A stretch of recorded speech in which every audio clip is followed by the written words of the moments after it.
morning, students. Okay, I'm Vishal sir, you know me very well. Now, we are going to study chapter number 1 of History and Political Science. The chapter number 1 or lesson number 1, Historiography and Development in the West, or Historiography Development in the West. West is nothing but the European countries or Europe. So, we will study about that. तो हम लोग इस topic के बारे में हम लोग पढ़ेंगे कौन सा historiography development in the west. अब ये चैप्टर बहुत इंपॉर्टेंट है। क्या है? बहुत इंपॉर्टेंट है एग्जाम के, बोर्ड के एग्जाम के हिसाब से, क्योंकि इसमें से बहुत सारे क्वेश्चंस आते हैं। बराबर, लेसन बहुत छोटा है, ये चैप्टर बहुत छोटा है। It is very small and compact chapter. Here it is very important chapter from the point of view of board exam. So first we learn about introduction. We study the introduction. Obviously, second one about tradition of historiography, especially tradition of historiography in the West, mean European countries, the Western European countries. Third one, modern historiography, modern how there is a birth of modern historiography and historians. And fourth one, development in scientific perspective in Europe and historiography. How there was a sudden development, not sudden development, but gradual development in scientific perspective in Europe and historiography. This is the fourth point. Fifth point, notable scholar. There were various notable scholars or historians in those periods in Western Europe, and they called it development in the West about the historiography. Now, sixth one, analyst school. Sixth one, analyst school. It was the French school. Then seventh one, feminist historiography, a history or study of history from the perspective, from the point of view of women. Okay. Now, Michael Foucault, or some may call it Michael Foucault. Okay, there is a various spelling, what we call this, various people spell in various manner. So, some may call it Michael Foucault or Michael Foucault. Okay. Now, this is the way this lesson is structured. इस तरह से lesson ऐसे बांट दिया गया, structure किया गया है। बराबर। अभी हिस्टोरिकल हम लोग पहले पढ़ेंगे introduction. First introduction of chapter. Now historical research, writing and studies are carried out with objective of understanding the chronology of the past events and their interconnection. This is the continuous process. अभी historical research, जो भी research होती है history में, अभी history में research कौन करता है? हिस्टोरियंस, इतिहासकार, एंड राइटिंग जो भी वो हिस्टोरियन लिखते हैं, एंड स्टडीज और जो भी वो स्टडी करते हैं। बहुत सारे आपने देखा हिस्ट्री में पीएचडी भी होती है हमारा। So I carried out with the objective of understanding the chronology of the past events and their interconnection. Chronology of the past events यानी क्या? एक इवेंट हुई, फिर दूसरा इवेंट हुआ, फिर तीसरा हुआ, फिर चौथा हुआ, फिर पांचवा, ऐसे इवेंट्स होती है और उनका इंटरकनेक्शन, इंटर रिलेशन क्या है वो हमको समझ में आता है। Now this is a continuous process. अब ये continuously चालू है, there is no discontinuity. One event is linked to another event. One past event is linked to future event, or sometimes future event is linked to past event. तो ऐसे सब चलते रहता है। Now in the physical and natural sciences, the empirical method is used to verify the available knowledge. So physical and natural sciences are nothing but the you may call it chemistry, biology, physics. Okay, these are the physical sciences. Geology, not geography. Geology is also physical science. So these are the exact sciences because even though they deal with the nature, they are exact sciences because you can conduct experiment in lab or in a particular set and you can prove about them. So in the physical and natural sciences, the empirical method, laboratory method of experiment and observation is used to verify available knowledge. Whatever available knowledge, whatever available theorem, whatever available formula, you can effectively check it, verify it in a particular setting in a lab. बराबर। आप lab में जाके, जैसे आपको मालूम है 9th और 10th में आप जब केमिस्ट्री और क्या बोलते हैं बायोलॉजी, उसके बाद फिजिक्स, ये सब पढ़ते हैं, तो आप देखते हैं आपको टीचर लैब में लेके जाते हैं, वहाँ आपको समझो कोई फॉर्मूला है तो उसके बारे में हम लोगों को, या कोई थीसिस है या कोई थ्योरम है, बराबर, या कोई थियरी है तो उसके बारे में हम लोगों को बताया जाता है किधर लैब में, ऐसे एक्सपेरिमेंट कंडक्ट करो, फिर हमको मालूम पड़ता है हाँ ये गैस ऐसे बनता है, ये थियरी ऐसे प्रूव होती है, ऐसे हमको उसके प्रूव किया, उसके ऊपर एग्जाम भी होते हैं। तो ये प्रूवन साइंसेस है, proven sciences. But history or other social sciences, like economics also, these are unproven sciences, and they are inexact sciences. They are inexact sciences. वो exact नहीं है, बराबर, और inexact है, they are not proven. क्योंकि वो laboratory में तुम लोग हिस्ट्री के लिए कोई लैब में जाओगे, इकोनॉमिक्स के लिए कोई लैब में जाओगे, वहां क्या एक्सपेरिमेंट करोगे, किसके ऊपर होगी, ह्यूमंस के ऊपर, क्योंकि history is related to human civilisation और human beings. So obviously you cannot experiment in a particular lab studying about the humans or on the humans. So that's why available knowledge we cannot verify in a particular setting or in a lab, especially related to history or economics. Now this method allows formulating laws that remain true irrespective of the time and space. बराबर. अभी देखो कुछ laws रहते हैं, जैसे Newton 3 laws of motion आपने पढ़ा रहेगा या सुना रहेगा, बराबर. लॉ ऑफ ग्रेविटी, या क्या कर सकते हो, वेरीफाई कर सकते हो, चेक कर सकते हो, कहीं भी चेक कर सकते हो, लैब में चेक कर सकते हो, स्कूल में भी लैब होती है, बराबर, तो वहां भी आप चेक कर सकते हो, बराबर. या टीचर्स को डाउट पूछ सकते हो और उसका आपको प्रूवन एक फॉर्मूला या प्रूवन थ्योरम मिलेगा और उसको प्रूव करके मिलेगा साइंटिफिकली. लेकिन ऐसा हिस्ट्री के बारे में नहीं. So those laws can be tested and proved repeatedly. Those laws, law of gravity is universal. It is not static, or it is not related to a particular country, particular nation, particular region. It is a universal. So it can be proven anywhere and any time. But what about the historical, what we call historiography or historical thesis? So these laws can be tested and proved repeatedly. ये जो scientific laws होते हैं या science से, even maths में भी बहुत सारे क्या होते हैं, हम लोग जो थ्योरम है उसको प्रूव करते हैं, उसको क्या करते हैं, प्रूव करते हैं. लेकिन ऐसा हिस्ट्री में हम लोग नहीं कर सकते, क्योंकि ये इंसान ने लिखा है और इंसान की जजमेंट सही भी हो सकती है, गलत भी हो सकती है, उसके व्यूज भी गलत हो सकते हैं, सही भी हो सकते हैं. वो बायस है या अनबायस है, ये भी देखना पड़ेगा. अनबायस है तो बेस्ट है, बायस है तो बेस्ट है. So, ये सब problems है. In historical research, it may not be possible to use the method of laboratory experiment and observation. In historical research, suppose any historian suppose I'm a historian and I want to prove a particular historical event, then I cannot set up a lab. I cannot prove it in a particular setting or in a lab. I cannot do experiment. उस समय के राजा, समझो शिवाजी महाराज, आप सब लोग जानते हैं, बराबर, उन्होंने ये इवेंट हुआ थे, उनके साथ इनके साथ उसका मुगलों के साथ युद्ध हुआ था. तो हम लोग उसके बारे में कैसे प्रूव करेंगे, उन लोगों को फिर से बुलाएंगे, क्या आत्माओं को बुलाएंगे? तो वैसे ही है कि हिस्ट्री में हम लोग कोई पर्टिकुलर लैब में या पर्टिकुलर सेटिंग में, बराबर, कोई पर्टिकुलर फॉर्मूला यूज करके उस चीज को सिद्ध नहीं कर सकते, उस प्रिंसिपल्स को सिद्ध नहीं कर सकते. सिद्ध यानी प्रूव करना. क्या करना? प्रूव करना. So in historical research, it may not be possible to use the method of laboratory experiments and observation. Now this is so because we were not present in those historical times. I was not present in Shivaji's period or in Mughals period or even in British period. So obviously, and space and the historical events cannot be recreated. You cannot recreate it. You can imagine it. You can imagine about it. There will be imaginary recreation, virtual recreation, digital recreation. Okay, but you cannot have physical recreation of that particular event. Physical recreation करना मुश्किल है कि उस समय के राजा को कहां से बुलाएंगे, उस समय के जो भी झगड़ा हुआ, युद्ध हुआ, मारामारी हुआ, संघर्ष हुआ, वो हम लोग कैसे प्रूव करेंगे, बराबर. उसके लिए कोई लैब नहीं है, उसके लिए कोई पर्टिकुलर सेटिंग नहीं है. जो भी उन्होंने लिखा था उस समय के हिस्टोरियंस ने, उस समय के लोगों में, उस समय तो हिस्टोरियंस भी नहीं थे, जो भी लिखते थे राज दरबार के लोग थे, राजा के लोग थे या कोई अच्छे स्कॉलर लोग थे, उन्होंने लिख दिया. तो बायस है, अनबायस है, करेक्ट है, रॉन्ग है, वो हम लोग नहीं कह सकते. That's why history is not the exact science. History is related to social sciences. Okay, so now this is also because we were not present in historical time and space, and the historical events cannot be recreated. This is the most important point.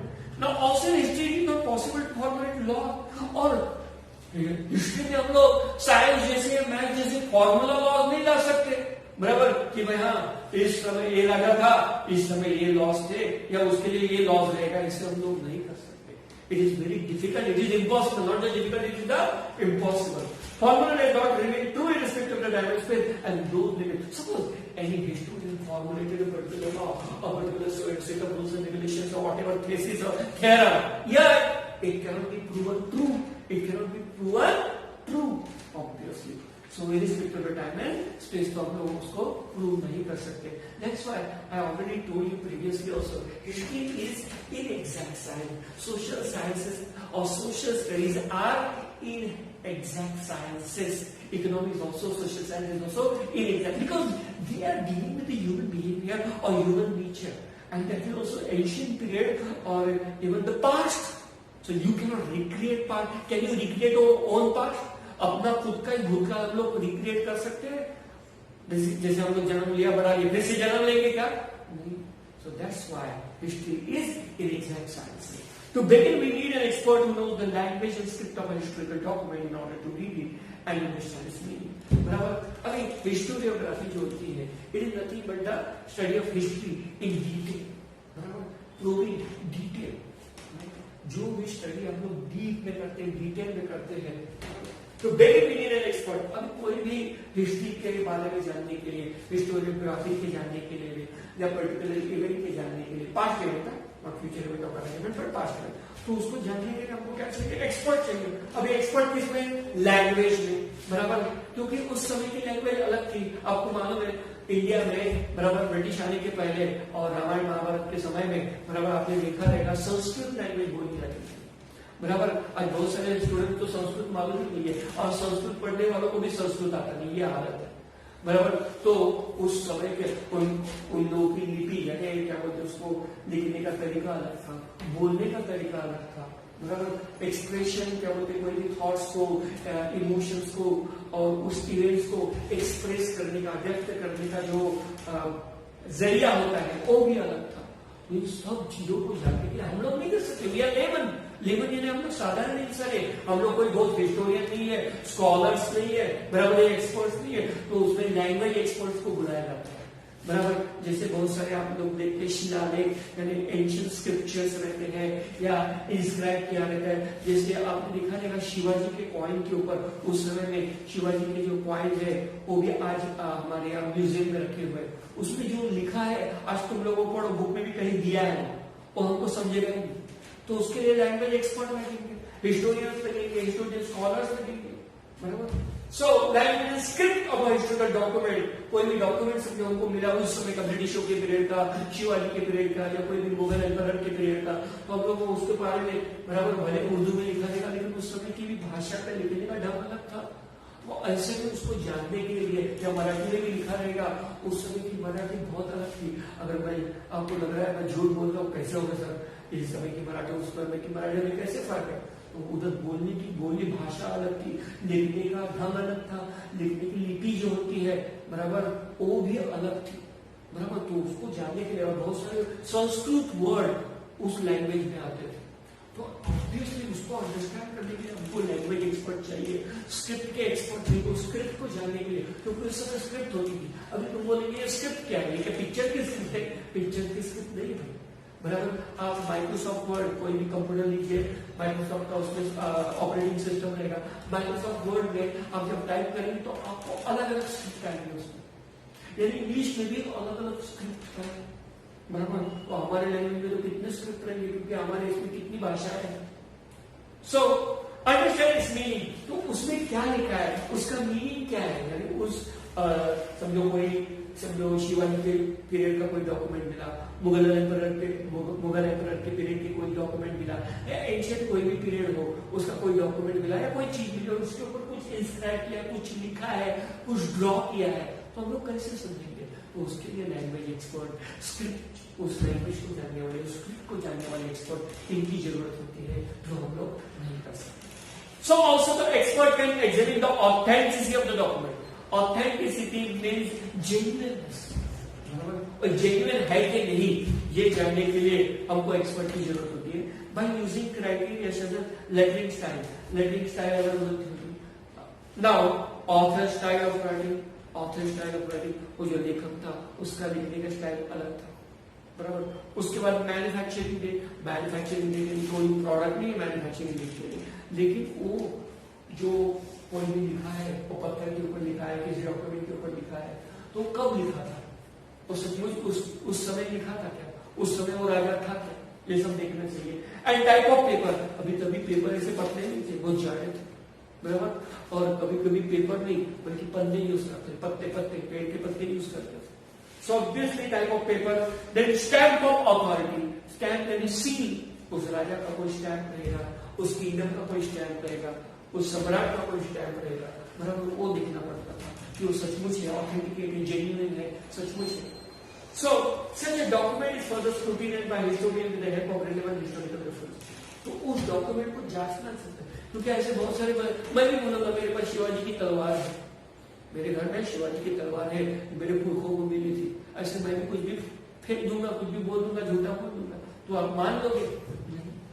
चलो दो चार लोग मान भी लेंगे, लेकिन historian नहीं मानेंगे, बराबर। जो डीप स्टडी करते हैं हिस्ट्री की, बराबर, वो नहीं मानेंगे।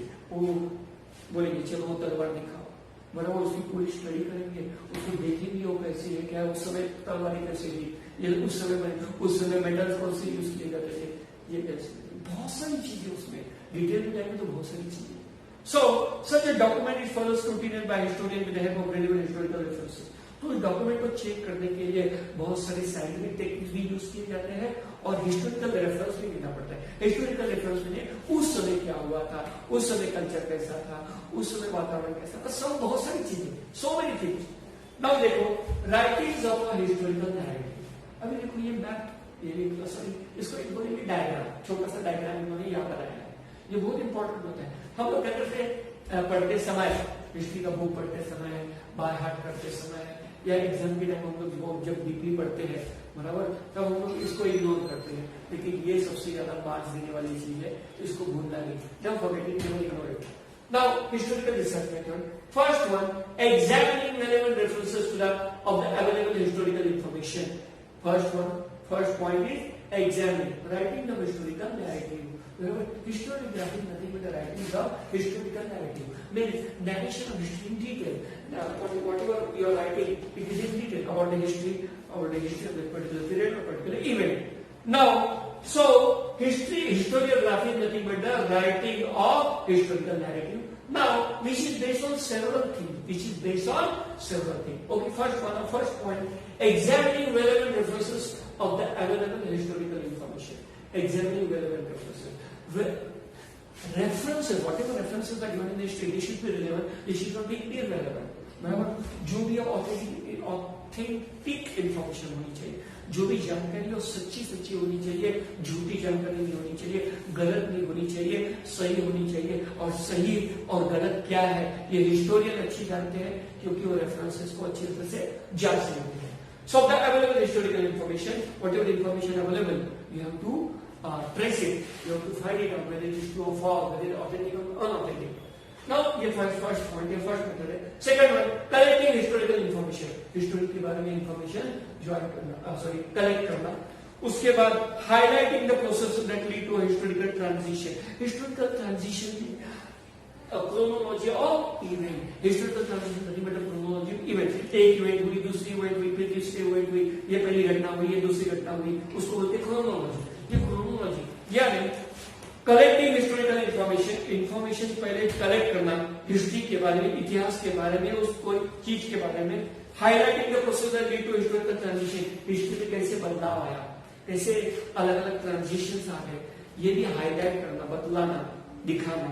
Then carrying out comparative analysis and comparison of one event with another event, modern history with the contemporary history, contemporary history with the ancient history. बराबर, इससे सब हम लोग क्या करते हैं, कंपैरिजन करते हैं, एक इवेंट का दूसरे इवेंट के साथ कंपैरिजन करता है। एक किंगडम की टाइम जो इवेंट हुआ था वो दूसरे किंगडम के इवेंट से, जैसे मुगल बादशाह तो बहुत सारे हुए, बराबर, तो उनका एक इवेंट और एक राजा के समय क्या क्या हुआ था, वो एक इवेंट हम लोग जान लेंगे और कंपैरिजन करेंगे, एनालिसिस करेंगे, डीप एनालिसिस।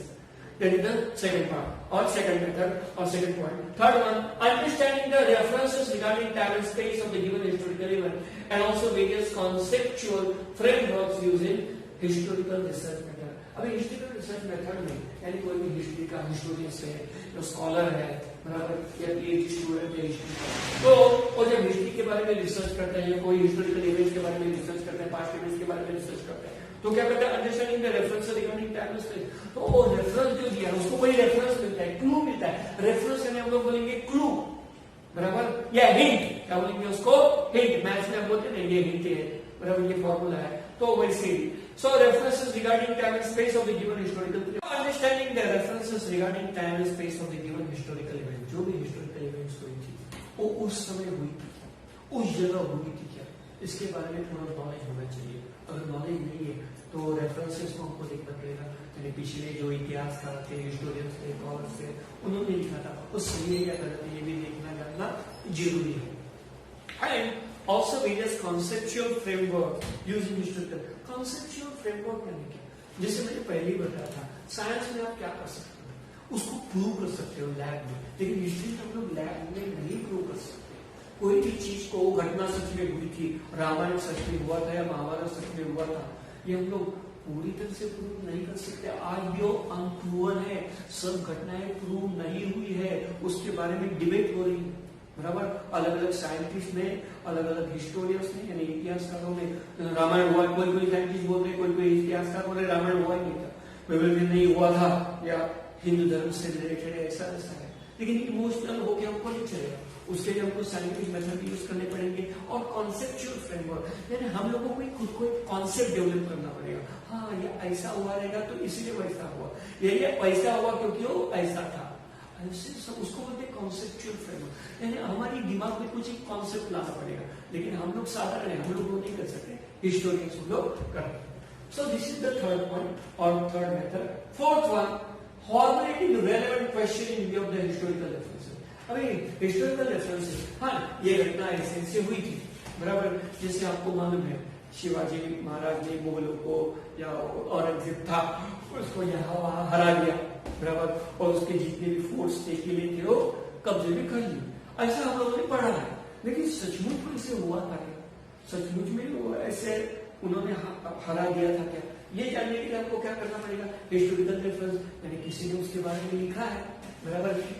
जो उस समय के डॉक्यूमेंट्स थे वो हमको देखने पड़ेंगे, वो जांचने पड़ेंगे, सचमुच में ऐसा हुआ था क्या, या ऐसे ही उसने लिख दिया है, ये हमको जांचना पड़ेगा, देखना पड़ेगा, उसको बोलते हैं। और फिर सवाल पूछने पड़ेंगे, सवाल किससे पूछेंगे, बराबर, अभी क्या शिवाजी महाराज से पूछेंगे या औरंगजेब से पूछेंगे, नहीं, बल्कि सवाल उसमें ये क्वेश्चनर प्रिपेयर करते हैं, क्या करते हैं, क्वेश्चनर प्रिपेयर करते हैं, लॉजिकल क्वेश्चंस होते हैं उसमें, और अपने आप से हम लोग पूछते हैं, बराबर।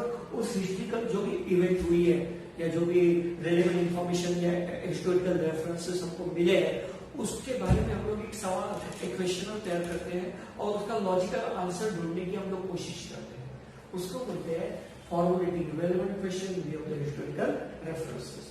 Now first, second, third, fourth, और मेथड हो गया फोर्थ। अभी फिफ्थ, फॉर्मुलेटिंग हाइपोथेसिस। अब ये हाइपोथेसिस यानी क्या, बराबर, ये मैथ्स में भी होता है हाइपोथेसिस, लेकिन मैथ्स में कैसा होता है, एग्जैक्ट होता है।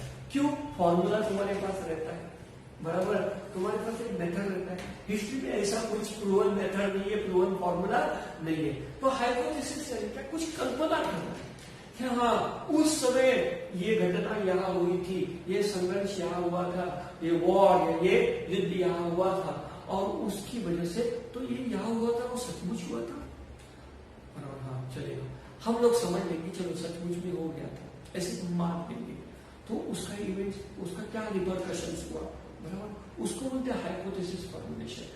हाइपोथेसिस फॉर्मुलेशन, हाँ यानी ये ऐसा हुआ इसीलिए वो वैसा हुआ, या इस घटना का उस घटना से कुछ लिंक है, बराबर, या उस जगह का उस वॉर से या उस युद्ध से या उस हिस्टोरिकल इवेंट से कुछ लिंक है, उसको बोलते हैं हाइपोथेसिस, यानी वो लिंक जोड़ना, बराबर। ये सिर्फ कल्पना होती है, सच्चाई इसमें कितनी है ना मैं जानता हूं ना आप जानते हो, सो उसको बोलते हैं फॉर्मुलेटिंग हाइपोथेसिस। ये है fifth method. Last method, sixth method, critically examining of various sources of history, बराबर, जो भी सोर्सेस हमको मिलते हैं उसको क्रिटिकल एग्जामिनेशन करना चाहिए। क्रिटिकल यानी क्या, वो सचमुच में वो रिसोर्सेज या जो सोर्सेस है, जो रेफरेंसेस है, वो फायदेमंद है, वो रियल है, ऑथेंटिक है, बराबर, और ट्रू है, बराबर, अच्छे हैं, रिलायबल है, ये सबसे इंपॉर्टेंट है, रिलायबल है, एफिशिएंट है, काम आने लायक है, बराबर। तो ये सब देखना पड़ता है, और ये हिस्टोरियंस ही करते हैं, हिस्ट्री के स्कॉलर्स ही करते हैं, जो पीएचडी स्टूडेंट्स होते हैं वो इसमें करते हैं। तो ये सब क्या है, writing of historical narrative, historical research method. ये हिस्टोरिकल रिसर्च मेथड है, ये अलग अलग मेथड है, 6 मेथड है, वो हम लोग यूज करते हैं और इससे ही हिस्ट्री लिखी जाती है, हिस्ट्री के बारे में स्टडी की जाती है और हिस्ट्री के बारे में हम लोग जान लेते हैं। So then we go to page number 2। Okay, methods of various disciplines are used in historical research. अभी methods of various discipline, discipline यानी कि वो डिसिप्लिन जो स्कूल में, कॉलेज या घर में होता है या क्लास में होता है। डिसिप्लिन यानी अलग अलग शाखा है, अलग अलग ब्रांच है, जैसे साइंस ये डिसिप्लिन माना जाता है या स्ट्रीम बोलते हैं आज तक, science stream, commerce stream, arts stream, तो वैसे ही डिसिप्लिन इसमें भी होते हैं, हिस्ट्री में भी होते हैं। तो उसको हम लोगों को क्या करना है, इस्तेमाल करना है, यूज करना है। So for example archaeology, archaeology यानी आपको मालूम है खोदना। अभी खोदना है क्या, कोई गटर नहीं खोदना है या गड्ढा नहीं खोदना है, खोद काम करना है। क्या आपने देखा है बहुत सारे पिक्चर में भी दिखा है, गॉडजिला पिक्चर में आपने देखा रहेगा बराबर, जो वो डायनासोर वहां से गुजरता है उसके बड़े बड़े पंजों के निशान आ जाते हैं, तो वहां तुरंत आर्कियोलॉजिस्ट और हिस्टोरियन पहुंच जाते हैं, क्योंकि ऑब्वियसली ये स्टडी उससे रिलेटेड है, वो लोग तुरंत देखते हैं बराबर। वैसे ही बहुत सारी चीजें जैसे हड़प्पा और मोहनजोदारो, ये सिविलाइजेशन है, पिक्चर में देखो, मूवीज में देखो, और सिविलाइजेशन जो है वो कैसे मिला, वो तो पूरा रेत के नीचे, जमीन के नीचे था। जब उसको ब्रिटिश हिस्टोरियन को मालूम पड़ा या उनको शक आया इसके नीचे कुछ है, उन्होंने खोदना शुरू कर दिया, खोद काम करना शुरू कर दिया, और तो भी उनको मिला क्या, तो हड़प्पा और मोहनजोदारो का बड़ा बड़ा एंशिएंट सिविलाइजेशन, एंशिएंट सिटीज, पूरे बड़े गांव और शहर वहां उनको मिले। तो ये सब जो है इसके लिए आर्कियोलॉजी इंपॉर्टेंट है, तो हिस्ट्री में आर्कियोलॉजी का बहुत इंपॉर्टेंस है। उसके बाद आर्काइवल साइंस है। अभी आर्काइवल साइंस है बराबर, ये क्या होता है, अब बहुत सारे स्टूडेंट इसको स्पेल करते हैं आर्चिवल, आर्चिवल नहीं बोलते उसको, आर्काइवल। सो आर्काइवल साइंसेस क्या है, जो भी अभी समझो मैं एक हिस्टोरियन हूँ, मैं कुछ न कुछ खोज लिया, कुछ न कुछ मैंने प्राप्त किया बराबर, कोई नॉलेज मुझे प्राप्त हुआ या कुछ रेफरेंस मुझे प्राप्त हुआ, यानी मैंने कुछ खोज किया, खोज यानी कुछ नया खोज दे, हिस्ट्री में कुछ नया खोजते नहीं है, जो पुराना है वही उसको जमाने के सामने लाते हैं।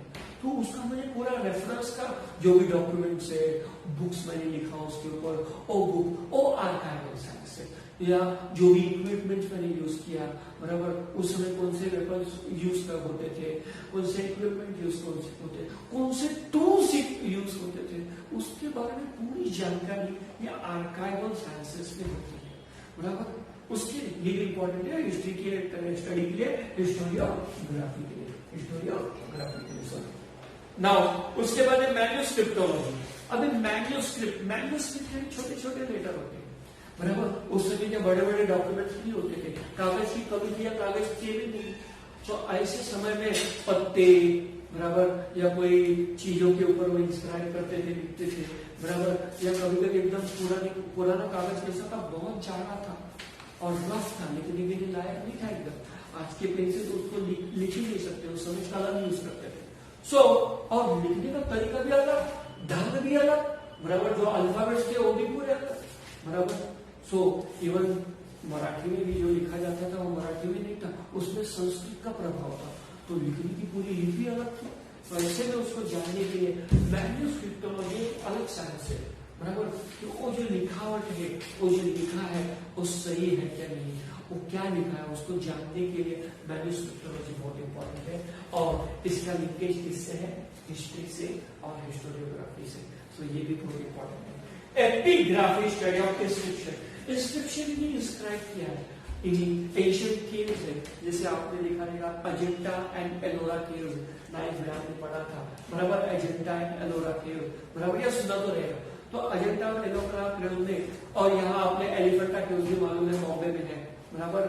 सो उधर बहुत सारे इंस्क्रिप्शन है, मोहनजोदारो में भी इंस्क्रिप्शन है, हड़प्पन सिविलाइजेशन में भी इंस्क्रिप्शन है, बहुत सारा जगह इंस्क्रिप्शन लिखे हुए हैं, इंस्क्राइब किया है, रॉक के ऊपर इंस्क्राइब किया है, वॉल के ऊपर इंस्क्राइब किया है, तो उसको जानने के लिए एपिग्राफी की स्टडी होती है, उसके स्कॉलर होते हैं, तो ये भी एक इम्पोर्टेंट साइंस है या हिस्ट्री से रिलेटेड है।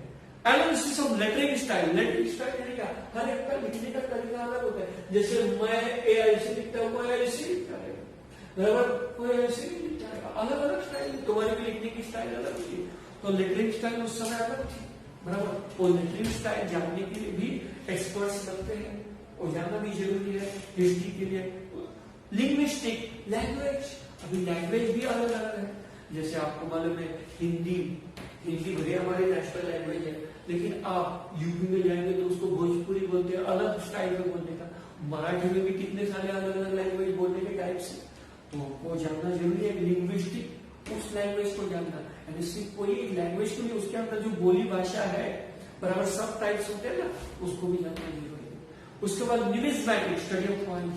अभी कॉइन्स एंशिएंट जमाने से आते हैं, ऐसे ही कि कॉइन्स आज के जमाने में मॉडर्न जमाने में आ गए या ब्रिटिश आ गया और कॉइन आ गए। कॉइन्स तो मुगलों के पीरियड से भी थे, शिवाजी के जमाने में भी थे, तभी गोल्डन कॉइन्स और सिल्वर कॉइन्स यूज करते थे। आज तो हम लोग साधारण कॉइन यूज करते हैं, तो गोल्डन और सिल्वर कॉइन्स यूज करते थे और उसका इस्तेमाल ज्यादा होता था। तो ऐसे में न्यूमिस्मैटिक स्टडी ऑफ कॉइन्स, वो कॉइन्स जो है उससे वो कॉइन्स किस पीरियड के थे, किस राजा ने उसको मिंट किया था, मिंट यानी क्या बोलते हैं मैन्युफैक्चर किया, प्रोड्यूस किया, यूज करना, इस्तेमाल करना शुरू किया, ये सब उसको बोलते हैं numismatic study of coins. Coins से भी हम लोग हिस्ट्री के बारे में जान सकते हैं। उसके बाद genealogy, genealogy study of lineage. Study of lineage यानी क्या, मुगल राजा था बराबर, शाहजहां था, शाहजहां के बाद उसका बेटा औरंगजेब, औरंगजेब के बाद उसका बेटा, ऐसे बहुत सारे, शिवाजी महाराज के बाद भी संभाजी, बराबर ऐसे। तो ये अलग अलग जो लिनियज है बराबर, यानी इसके बाद वो, उसके बाद उसका बेटा या उसका कोई परिवार का सदस्य वो राजा बनता था, तो उसको बोलते हैं लिनियज। ये लिनियज इसको स्टडी या हिस्ट्री में करते हैं, उसको बोलते हैं जीनियोलॉजी।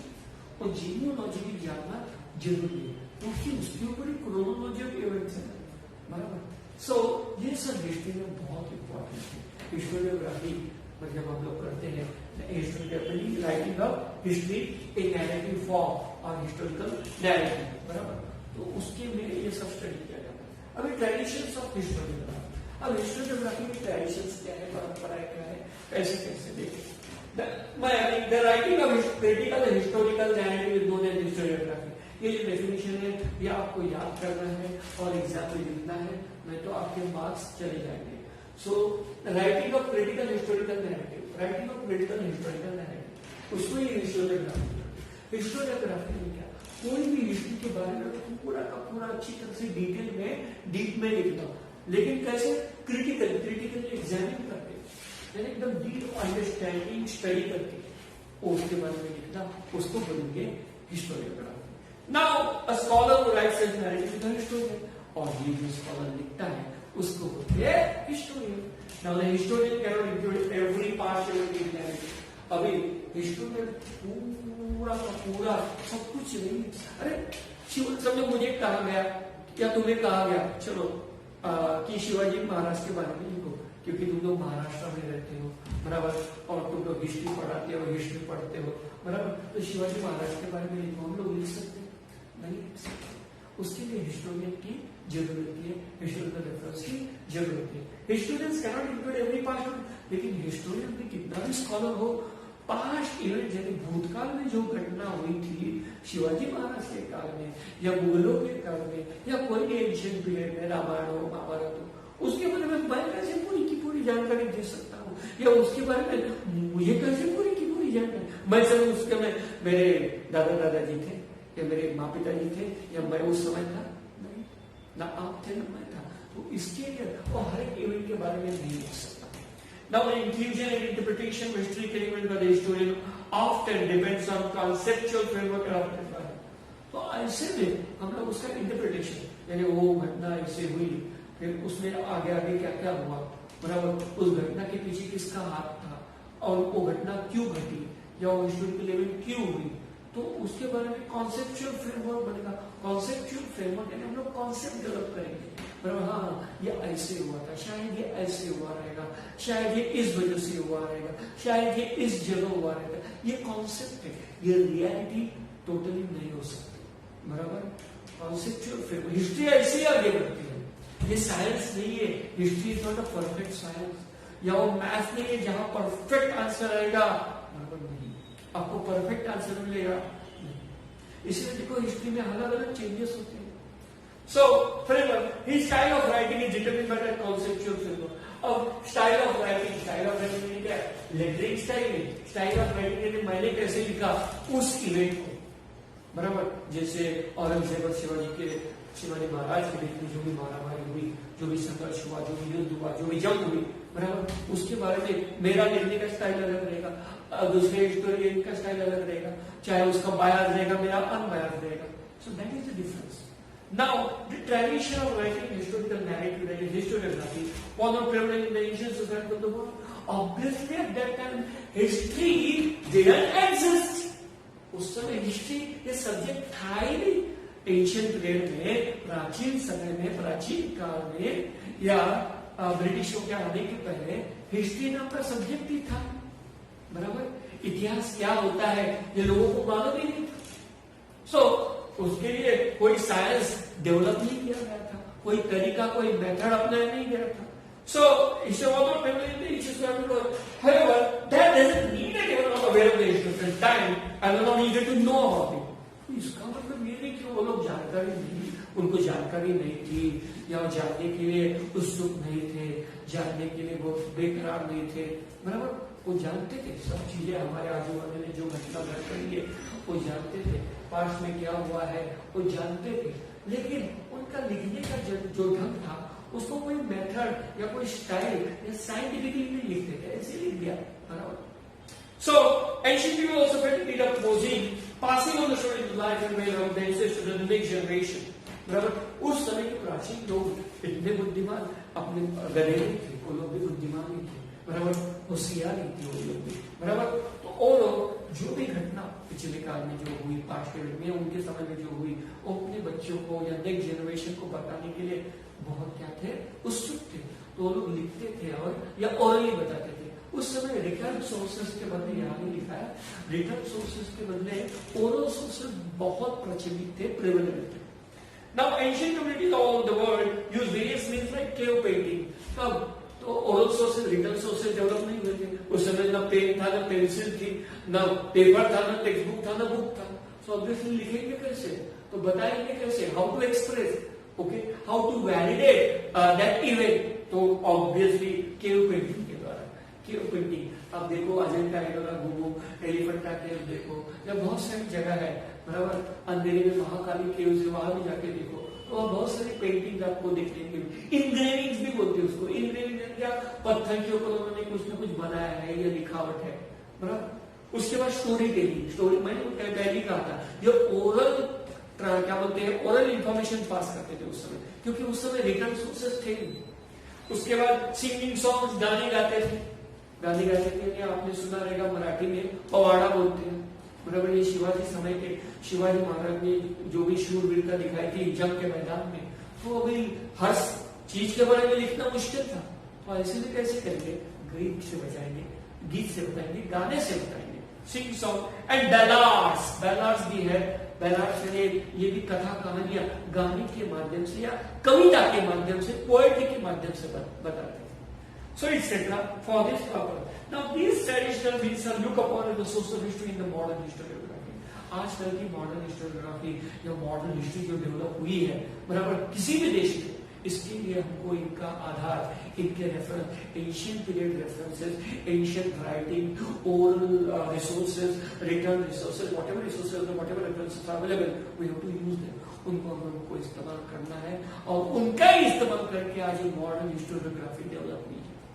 तो ये सब ये टॉपिक है। अभी हम लोग देखेंगे मॉडर्न हिस्टोरियोग्राफी, बराबर। क्या देखेंगे, मॉडर्न हिस्टोरियोग्राफी। हम लोग third point study, third point modern historiography. हम लोगों ने क्या पढ़ा, इंट्रोडक्शन और ट्रेडिशन ऑफ हिस्टोरियोग्राफी। अभी हम लोग पढ़ेंगे मॉडर्न हिस्टोरियोग्राफी। देखो पेज नंबर 2, देखो सिलेबस बच्चे चेंज नहीं हुआ है, तो आप ओल्ड बुक भी यूज कर सकते हैं, अपने फ्रेंड्स, रिलेटिव, आजू बाजू के नेबर्स जो है उनसे, जो 10th स्टैंडर्ड में पढ़ रहे थे, एग्जाम हो गया सबका, ऑब्वियसली रिजल्ट का वेट कर रहे, तो उनकी बुक्स आप ले लो, बराबर। या मार्केट में भी बुक्स आए, बुक शॉप भी खुल गए, तो आप बुक्स ले लो। तो और आपके पास पीडीएफ तो रहेगा ही मोबाइल में, ई-बार market. Okay, go to page number 2 now, modern historiography. 4 main characteristic of modern historiography. अभी मॉडर्न हिस्टोरियोग्राफी के 4 मेन कैरेक्टरिस्टिक क्या है, देखो। वो पढ़ने के पहले तो डू यू नो पढ़ेंगे। क्या पढ़ेंगे, do you know. Now the earliest inscription in the Louvre Museum ये बहुत बड़ा म्यूजियम है और ये फ्रांस में है। लूवर ये एक्चुअली शहर का नाम है, क्या है, फ्रांस की एक सिटी का नाम है, वहां ये म्यूजियम बनाया गया है, बस गया है। और लूवर म्यूजियम में हम लोगों को अर्लिएस्ट इंस्क्रिप्शन, सबसे पहला इंस्क्रिप्शन जो है इजिप्ट के टाइम का, बराबर, वो वहां दिखेंगे।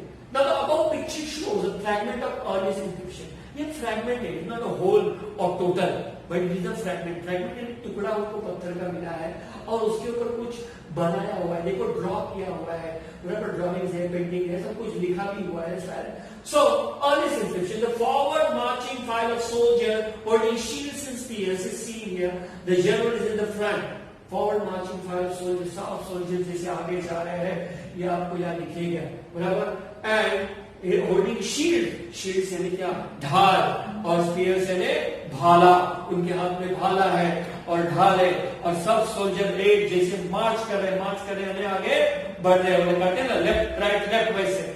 एंड सीन हियर आप देख सकते हो, the general is in the front. General में आपको मालूम है लीडर जो होता है, कैप्टन जो होता है, बराबर, वो हमेशा आगे ही होता है सैनिकों के, वो सबसे आगे इन्होंने बताया। देखो यहाँ आप देख सकते हैं, एकदम सिंपल है।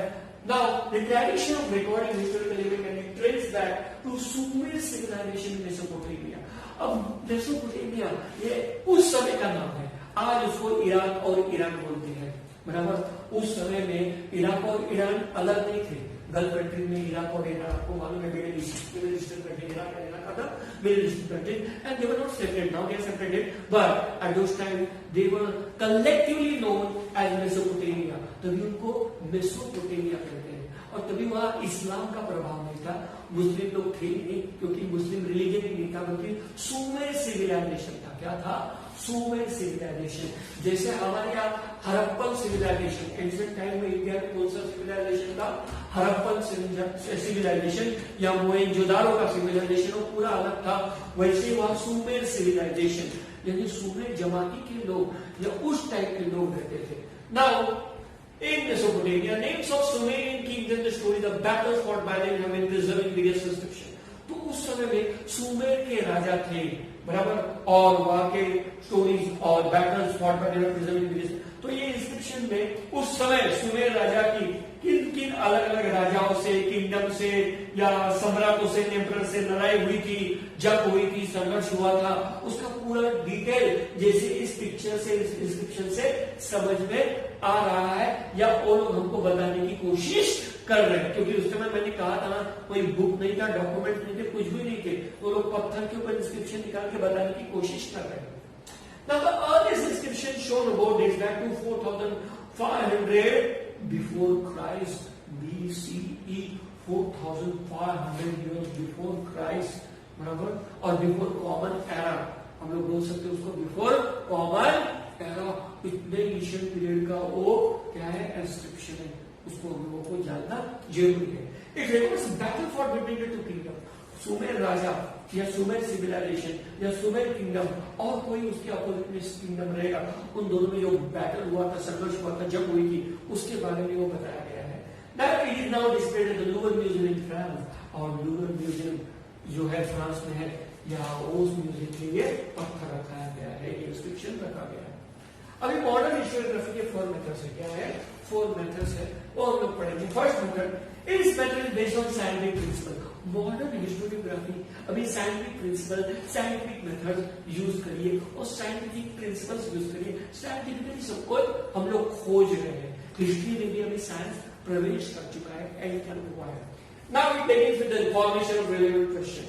Now we also ask various scientific questions related to history. History के बारे में हम लोग साइंटिफिक क्वेश्चन पूछते हैं, बराबर। साइंस का भी इस्तेमाल हिस्ट्री में, हिस्टोरियोग्राफी में, आजकल के जमाने में यानी मॉडर्न हिस्टोरियोग्राफी में होता है। ये पहला मेथड है। Second method, these questions are anthropocentric. Anthropocentric is related to anthropology.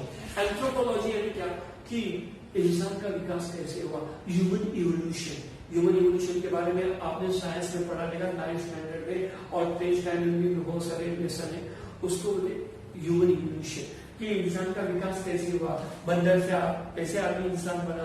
तो एंथ्रोपोसेंट्रिक में क्या, पूरे एकदम डीप में डिटेल में जाके एंशिएंट सिविलाइजेशन से लेके अब तक, बराबर, तो उसके बारे में क्वेश्चन पूछे जाते हैं।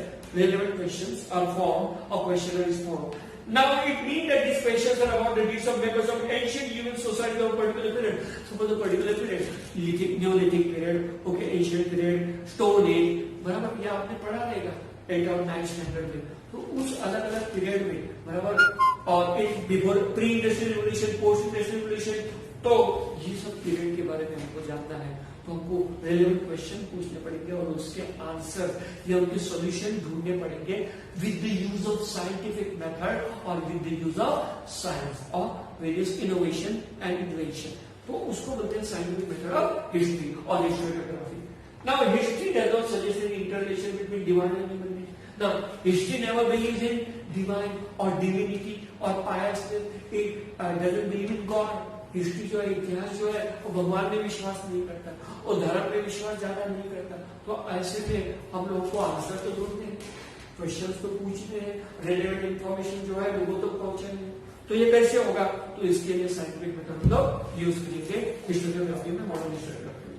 थर्ड मेथड है, थर्ड इसमें ये है टाइप है, answer to this questions are supported by reliable evidence. Whatever answers you are giving or whatever answers you are providing or supplying to the people or to the public or to the government or even to the political leader or even to the other historians or scholars, then obviously you have to support those answers with concrete evidence or reliable evidence, reliable or concrete proof. आपके पास proof क्या है? बराबर, उस समय सुमेर राजा में जब हुई थी, इसके लिए आपके पास प्रूफ क्या है? बराबर, ये तो ऐसी परेड चल रही है आप बोलेंगे, बराबर, तो उसके लिए प्रूफ भी कलेक्ट करने पड़ेंगे. इसके लिए हमको साइंटिफिक मेथड यूज करना है और रेलेवेंट क्वेश्चन पूछने हैं और उन क्वेश्चंस का हमको जवाब भी देना है और उस जवाब के लिए हमको एक सपोर्ट चाहिए किसका, कि वो जवाब सही है. इसके लिए हमारे पास क्या एविडेंस है, क्या प्रूफ है, ये भी बताना पड़ेगा. इसीलिए मॉडर्न हिस्टोरियोग्राफी क्या है, बहुत आगे बढ़ चुकी है. History presents a graph of Mankind journey with help of past human deeds. देखो हिस्ट्री क्या है, बराबर, हिस्ट्री का अलग अलग डेफिनेशन, भाई हिस्ट्री का एक ही डेफिनेशन, सिंपल डेफिनेशन हमको बताएंगे. Presents a graph of Mankind journey, इंसान का प्रवास, इंसान की यात्रा, बराबर, यह एक इंसान की यात्रा है. ये इंसान कैसे इवॉल्व हुआ, कैसे उसका जन्म हुआ, बराबर, कैसे वो बढ़ते गया, बराबर, कैसे उसका विकास हुआ, बराबर, और आज वो किस हालत में है. So, with the help of past human beings, और ये किसकी वजह से हुआ? उस समय के इंसानों ने कुछ अच्छे कर्म किए हैं, उसकी वजह से हम लोग आज यहाँ तक पहुंचे हैं, यहाँ तक हमारा इवोल्यूशन हुआ है, यहाँ तक हमारा डेवलपमेंट हुआ है. ये पढ़ने के लिए, ये जानने के लिए हिस्ट्री बहुत इंपॉर्टेंट है, हिस्टोरियोग्राफी इंपॉर्टेंट है. मॉडर्न हिस्टोरियोग्राफी में इसका भी मेथड, इसका भी यूज किया जाता है. It is said that modern historiography with the above characteristic is rooted in ancient Greek historical writing. अभी देखो, ग्रीक और रोमन साम्राज्य बहुत पुराने हैं और ग्रीक लोग जो थे और रोमन लोग जो थे बहुत स्कॉलर थे, बराबर. ग्रीक स्कॉलर तो आपको मालूम है, सोक्रेटिस था, बराबर, एसॉप था, एसॉप के फेमस भी आपने पढ़े हैं, बहुत सारे, प्लेटो था, बराबर, ऐसे बहुत सारे स्कॉलर उस जमाने में थे. यानी हमारे अभी के लिए उस जमाने में जो हिस्ट्री के बारे में है, बराबर, जैसे आपको मालूम है हिस्ट्री, ये नाम भी किसने रखा? ग्रीक स्कॉलर हेरोडोटस ने पहली बार इतिहास के नाम दिया. हिस्ट्री को हिस्ट्री कहते हैं, ये उसने पहले बताया. तो ये ग्रीक लोगों का बहुत सारा प्रभाव था, ग्रीक सिविलाइजेशन का, ग्रीक स्कॉलर्स का हिस्ट्री के ऊपर और स्पेशली मॉडर्न हिस्टोरियोग्राफी के ऊपर बहुत इन्फ्लुएंस है, बहुत प्रभाव है. क्योंकि वो कोई भी हिस्ट्री लिखते थे, कोई भी हिस्ट्री जानते थे, वो लॉजिकली जानते थे और वो लोग उस समय भी थोड़े उनके पास जो भी साइंटिफिक मेथड है वो इस्तेमाल करते थे. So ancient historical writing, history originally is a Greek term. History Greek term है, हिस्ट्री इंग्लिश से नहीं आया है, बराबर. Now, Herodotus, the Greek historian of the 5th century BCE, before Common Era, देखो 5वीं शताब्दी, कितना पुराना समय में जाना पड़ेगा. BCE, that is also before Christ, before Common Era. Use it first for a book entitled History. उसने पहली किताब लिखी थी The Histories और उसने पहले हिस्ट्री नाम दिया और हिस्ट्री की पहली किताब भी लिखी. इसीलिए ग्रीक लोगों का जो है वो बहुत इंफ्लुएंस है. ग्रीक जो स्कॉलर्स थे, बराबर, उनका क्या है, हिस्ट्री के ऊपर, इतिहास के ऊपर बहुत प्रभाव है। मॉडर्न हिस्टोरियोग्राफी में आपको ग्रीक सिविलाइजेशंस के, ग्रीक स्कॉलर्स के बहुत सारे रेफरेंसेस मिलेंगे। सो मॉडर्न हिस्टोरियोग्राफी में ये सब चीजें होती है। अगले टॉपिक में हम लोग development in scientific perspective Europe and historiography ये पढ़ेंगे, बराबर। Thank you student, thank you for your patience.